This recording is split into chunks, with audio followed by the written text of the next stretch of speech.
මිනිසුන්ට අහසේ පියාසර කරන්න සිදුනටත් කලින් ස්වභාධර්මය සම්පූර්ණයෙන්ම විසඳලා තිබුණා. අද හෙලිකොප්ටරේ නිර්මාණය වෙන්නේ බලවත් යන්ත්‍ර, සංකීර්ණ යාන්ත්‍රික ක්‍රම සහ ගණනය කළ වායු ගතික විද්‍යාව එක්ක, නැත්නම් එරෝඩයිනමික්ස් එක්ක. නමුත් මේ පුංචි සත්වයෙකු මේ දේ කරන්නේ අවුරුදු මිලියන ගණනාවක් තිස්සේ. අපි හැමෝම දන්න බත්කූරා ස්වභාධර්මයේ පියාසර කිරීමේ නායකයා. හෙලිකොප්ටරයක් උඩ යන්නේ භ්‍රමණය වන පියාපත් මගින්. බත්කූරා උඩ යන්නේ එකමුතුවෙන් ක්‍රියා කරන පියාපත් 4ක් මගින් ඉතා කාර්යක්ෂම ලෙස.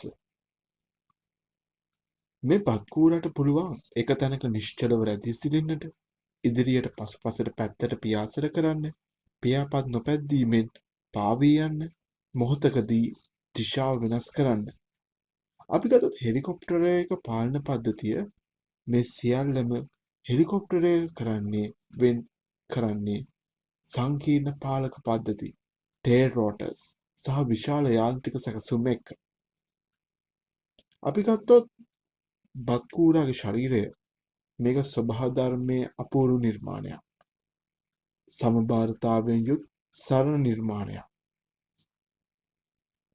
මේ වන විට මේ ඉංජිනේරුවන් ලෝකයේ සිටින ඉංජිනේරුවන් විශේෂයෙන් Nature Inspired Solution NIS conditions යටතේ ස්වභාවධර්මයෙන් ඉගෙන ගන්නා පාඩම් තුළින් මේ වන විට ඔවුන් අධ්‍යයනය කරනවා වඩා හොඳ ඩ්‍රෝන තාක්ෂණයක් දියුණු කිරීම සම්බන්ධයෙන්, කාර්යක්ෂම හෙලිකොප්ටර, සුළු ප්‍රමාණික වාහන යාන, නිරීක්ෂණ රොබෝ යානා වගේ දේවල්.